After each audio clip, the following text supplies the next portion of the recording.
अच्छा, अब एक तो ये बात हुई कि जो प्रेसिडेंट बेलारूस के प्रेसिडेंट से उनकी टेलीफोन कॉल, ये बड़ी एक अनएक्सपेक्टेड है। दूसरी, आर्कटिक के ऊपर क्या बात होती है। तीसरा, रेयर अर्थ मिनरल्स के ऊपर क्या बात होती है। और वो बात भी अब हर तरफ डिस्कस हो रही है कि रेयर अर्थ मिनरल्स की, अच्छा, वहाँ के जो गवर्नर हैं अलास्का के, जी। उन्होंने आज ये बात की है। वहाँ पे अलास्का का जो लोकल मीडिया है, तो वो वहाँ पे ये बता रहा है कि वहाँ पे जो उनके गवर्नर हैं, सुलेमान उनका नाम है, रिपब्लिकन है वो। तो उन्होंने ये सिक्स में अलास्का न्यूज़ सोर्स ये कोट कर रहा हूँ, ये Trump Putin summit Suleiman respond to report Alaska rare minerals could be use at bargaining chip. तो वो कह रहे हैं कि मिनरल्स हैं हमारे पास, लेकिन ये प्रेसिडेंट का इख्तियार है। ये चूँकि खुद रिपब्लिकन है, तो इसलिए इन्होंने वो प्रेसिडेंट पे बात कर दी है। और ये उन्होंने कहा कि ठीक है, ये हो सकता है आगे बात अगर अमन आता है तो कोई उनको इतराज़ नहीं होगा, वगैरह वगैरह वगैरह। अच्छा, इसी दौरान जो है वो एक जो ख़बर है वो साहिल के इलाकों से आ रही है। जी। और साहिल के जो इलाके हैं अफ्रीका में, वो जो है वो बुर्किना फासो, माली और नाइजर। अच्छा, तो जो माली है, ये हम काफ़ी डिटेल में डिस्कस कर चुके हैं। साहिल के जो इलाके हैं और जी। साहिल की जो पूरी पट्टी है ममालिक की, जी। और जिसमें मौरितानिया से शुरू करें, फिर माली आता है, फिर नाइजर है, फिर चाड है, फिर सूडान है, फिर नाइजीरिया है, और फिर बीच में बुर्किना फासो है। और ये वो इलाके हैं जहाँ से जो फ्रेंच कॉलोनीज थी और जहाँ से पिछले चंद सालों में फ्रांस की मिलिट्री बेसिस को निकाला गया है। वहाँ पे मुल्क, ये कू बेल्ट भी कहते हैं इसको, यहाँ बगावतें हुई हैं। और उसके नतीजे में ये कतार दर कतार सारे मुल्क जो हैं, इन्होंने फ्रांस को यहाँ से निकाल दी। और ये बड़ा फ्रांस के ऊपर डिपेंड अमेरिकन कर रहे थे कि फ्रांस की बेसिस हैं अफ्रीका में, तो यहाँ पे निकाल दी उन्होंने। अच्छा, अब एक जो ख़बर है वो आ रही है कि माली में बगावत की कोशिश हुई है। और वो जो बगावत की कोशिश हुई है माली में, तो वहाँ पर एक कू का जो प्लॉट है वो वहाँ पर, ये मैं बीबीसी को कोट कर रहा हूँ, और 21 और 22 गार्डियन को भी, कि Mali junta arrest generals and French national over alleged coup plot. और सस्पेक्टेड, बीबीसी कह रहा है कि suspected French spy arrested in Mali coup plot. अच्छा, ये जो है ना, ये शायद, मतलब बज़ाहिर तो ख़बर जो है ये लग रही है कि भाई ठीक है, माली में यहाँ तो बगावतें होती रहती हैं, ये तो होती रहती हैं ना माली में, तो सुबह शाम कोई ना कोई, ये माली और अफ्रीका में तो मतलब होता ही चलता रहता है। सही। ये नॉर्म है, वहाँ पे बगावत हो जाए, फिर बगावत के ऊपर बगावत हो जाए, फिर बगावत होती रहती हैं बगावतें।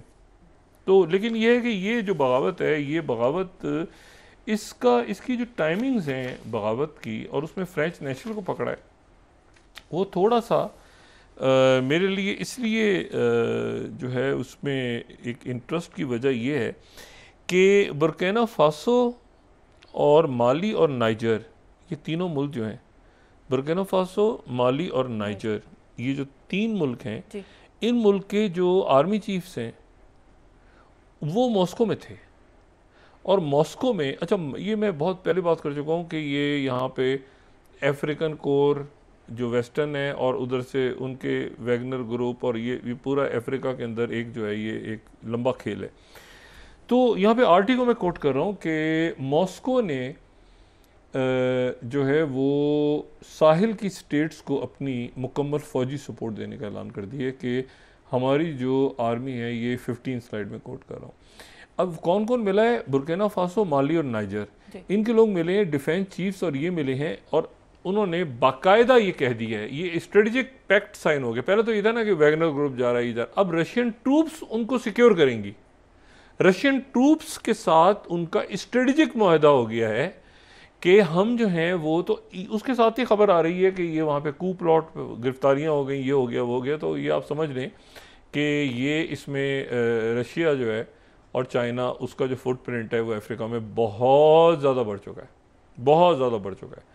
और इसमें अब रेयर अर्थ मिनरल से लेके, और वहाँ पर अफ्रीका तो में तो बहुत कुछ है जिसको दुनिया, मतलब बहुत कुछ है वहाँ पर। लोग, अवाम, ये ग्लोबल साउथ, और वहाँ पे अब लेकिन खाना जंगी भी है, प्रॉब्लम्स हैं, इश्यूज़ हैं। लेकिन असल इशू ये है कि वहाँ पर जो एक तो बगावत की कोशिश तो नाकाम हुई है, लेकिन उसके साथ ही ये उसके बाद नाकाम हुई है, इससे पहले जो है वो उन्होंने अपना सिक्योरिटी पैक्ट बाकायदा साइन किया है रशिया के साथ, और रशिया जो है उसने कहा है कि हम आपको सिक्योरिटी वहाँ फराहम करेंगे। इससे पहले ये नहीं था कि इससे पहले था कि वैगनर ग्रुप चला गया, कोई और किसी और शक्ल में चले गए लोग, लेकिन अब ये कि बाकायदा उनका इन 3 मुल्कों का सिक्योरिटी पैक्ट साइन हुआ है, साहिल के 3 मुल्कों का रशिया के साथ। अच्छा, इसमें फिर उसके बाद जो है वो अब गज़ा जो है वो वहाँ पे जैसे 2 है ना, एक तो ट्रक्स जा रहे हैं और एक एयर ड्रॉप हो रहा है। अच्छा, एयर ड्रॉप तो बेकार है क्योंकि वो ऊपर से फेंकते। अच्छा, ट्रक जा रहे हैं और ट्रक जा रहे हैं तो आगे तक जा नहीं सकते क्योंकि ये रास्ते में तबाही और मलबा और ये सारा, और सड़कें टूटी हुई हैं, और वो आगे तक आने भी नहीं दे रहे फ़लस्तीनी और हमास के लोग जो हैं कि ये ट्रक्स में कौन है, चेकिंग कौन कर रहा है। कदो एक खास जगह पे वो ट्रक रुक जाते हैं, फिर लोग यहाँ से उतर के सामान को जहाँ तक लेके जा सकते हैं ले जाते हैं। मलबा है, सड़कें टूटी हुई हैं, आगे जो है शुमाली इलाका वहाँ पे एयर ड्रॉप्स हो रही हैं। लेकिन अब एक तो इशू, एक बात ये जहन में रखें, आज गज़ा का जो टेम्परेचर था वो तकरीबन 50 डिग्री था। हीट वेव है, गज़ा में हीट वेव आ गई है। इन्फेक्शन, बीमारियाँ, वो मल्टी ड्रग रेजिस्टेंट इन्फेक्शंस, बीमारियाँ, ज़ख़म, भूख, अफलास, पानी नहीं है, और वहाँ पर जो है वो हीट स्ट्रोक है। हीट स्ट्रोक से मुराद ये कि टेम्परेचर जो है वो 50 के करीब है, 48, 49, 52 ये टेम्परेचर चल रहा है वहाँ पे गज़ा में। शदीद शदीद अब गर्मी, अब बस समझ सकते हैं कि क्या हालत होगी वहाँ पे लोगों की, और बीमारियाँ फैल रही हैं और ये सारा। और इस दौरान जो उनका ये मैंने आपसे कहा ना, ये कॉम्प्रिहेंसिव एक एग्रीमेंट हो रहा है कि जिसमें एक ही ये डेविड बार्निया बैठा हुआ है इधर, इनका मोसाद चीफ कतर में गालिबन, उधर फाइनल हो रही हैं चीज़ें। और लेकिन ये कि कैदियों का तबादला कैसे होगा, तो एक वो जो उनका इंतहा पसंद जो वज़ीर है बेन गवीर, वो आज एक जेल में घुस गया, और जेल में घुसने के बाद उसने जो है वो एक कैदी के साथ अपनी वीडियो फिल्म बनाई। अब ये वहाँ का नेशनल सिक्योरिटी का वज़ीर है, ये जेल में दाखिल हो गया और ये उसने एक कैदी के साथ खड़े होके उसने अपनी वीडियो बनाई और कहा कि तुम ये बात याद रखो कि तुम, अगर तुम्हारा ख्याल है कि तुम यहाँ से, तुम्हें छोड़ा जाएगा तो मैं तुम्हें अपने हाथ से मारूंगा और मैं तुम्हें कत्ल कर दूंगा। ये अब वो कैदी है, ये वज़ीर है, वो सामने जो एक वाइट उसमें वो वज़ीर है, ये वज़ीर है जो ऐनक वाला है, और वो जो है वो कैदी है।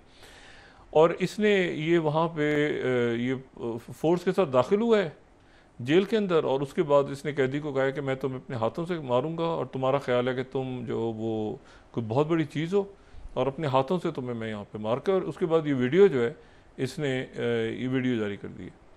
ये जो कैदी हमें नज़र आ रहा है सामने, ये है मरवान बरगोती, ये है मरवान बरगोती, जो कि हमास की तरफ से जो लिस्ट है उसमें जिनका पहला नंबर है। और ये मरवान बरगोती की पुरानी तस्वीर है जो कि फ़तह और फिर फ़तह के साथ जो तंजीम उनकी थी, उसका नाम तंजीम था, जो फ़तह की जो विंग था, तो उससे इनका ताल्लुक़ था। मरवान बरगोती को बहुत दिनों के बाद मैंने और दुनिया ने आज देखा है, ये मरवान बरगोती का सेल है, और उस सेल में ये बेन गवीर जो है दाखिल होकर कह रहा है कि मैं तुम्हें अपने हाथों से मार दूंगा और नारा लगाओ कि इसराइल जिंदाबाद। और वो आगे से जो है वो मरवान बरगोती, गालिबन उसकी आवाज़ म्यूट है, लेकिन जो बात हो रही है वो ये कि वो शायद कलमा पढ़ रहा है मरवान बरगोती और फ़लस्तीन के नारे। और ये तो ये इसने जेल में सेल में जाके वज़ीर ने और साथ सिक्योरिटी फोर्सेस को ले जाके ये वहाँ पे गालियाँ दे रहा है, और ये जो है ये धमकियाँ दे रहा है और कह रहा है कि मैं तुम्हें अपने हाथ से मार दूंगा।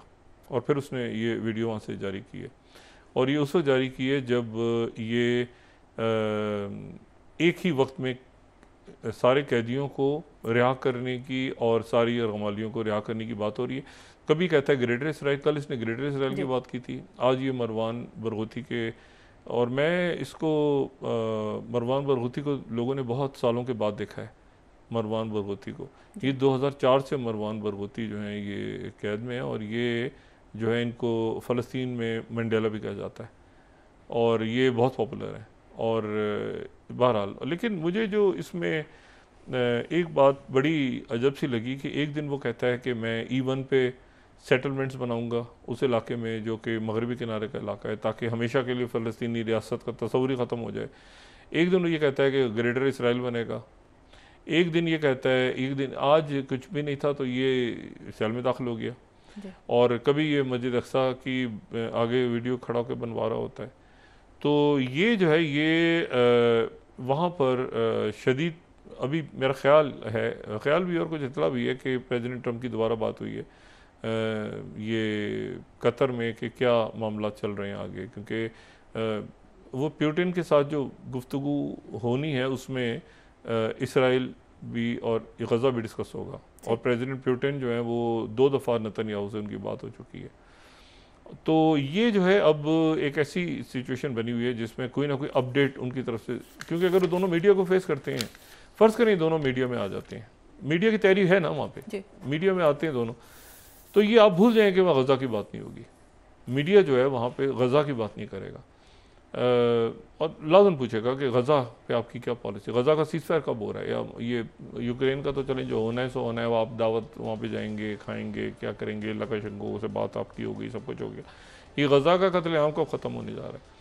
तो प्रेस कॉन्फ्रेंस दोनों की है इकट्ठी, प्लान जो है वो दोनों का इकट्ठा है, और ये तो बहुत ही बुरी सूरत हाल हो जाएगी कि अगर वो पता चला कि वो दोनों अलग अलग उठ के चले गए, और इसके इम्कानात नहीं है। तभी तो ये मतलब जो तैयारी है उसमें ये इम्कानात रूल आउट मैं नहीं कर सकता कि वो पता चला कि प्रेस कॉन्फ्रेंस ना हुई और ट्रंप अलग बोल रहे हैं। ट्रंप ने कहा है कि मैं अलग, अगर मैं मीटिंग ख़राब हो गई तो मैं अलग मीडिया से बात करूँगा, तो मीडिया अलर्ट रहे।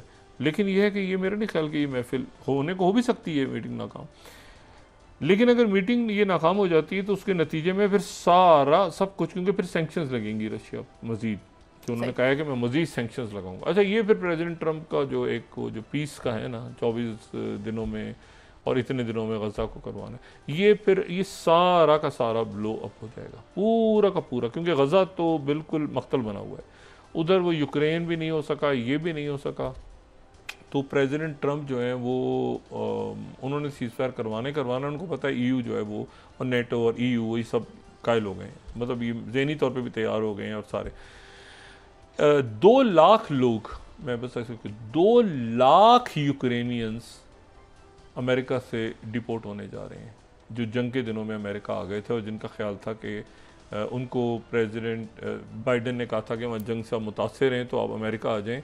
उनको प्रेसिडेंट ट्रंप 2 लाख यूक्रेनियंस को वापस यूक्रेन भेजने जा रहे हैं, सही, जो उनका डिपोर्टेशन प्लान है। तो ये सारी चीज़ें आपस में मरबूत हैं। देखते हैं कि अगले 8-10 घंटों में क्या चीज़ हमारे सामने आती है, प्रेस कॉन्फ्रेंस दोनों कैसे करते हैं, क्या नाकाम हो जाती है मीटिंग और अकेले ट्रंप आते हैं सामने, ये बहुत कुछ है। और उनसे यकीनन रेयर अर्थ मिनरल पे सवाल होगा, आर्कटिक पे सवाल होगा, गज़ा पे सवाल होगा, चाइना पे सवाल होगा। एक बात फाइनल, आसियान के ममालिक के जो सरबराहान है वो शरीक हो रहे हैं। 3 सितंबर को जो ग्रैंड परेड हो रही है, विक्ट्री परेड चाइना में हो रही है, उसमें Indonesia, Malaysia, Vietnam, Laos, Cambodia और म्यांमार, इन सब के जो सरबराहान हैं आसियान ममालिक के, उन सब को दावत दी है प्रीमियर शी जिनपिंग ने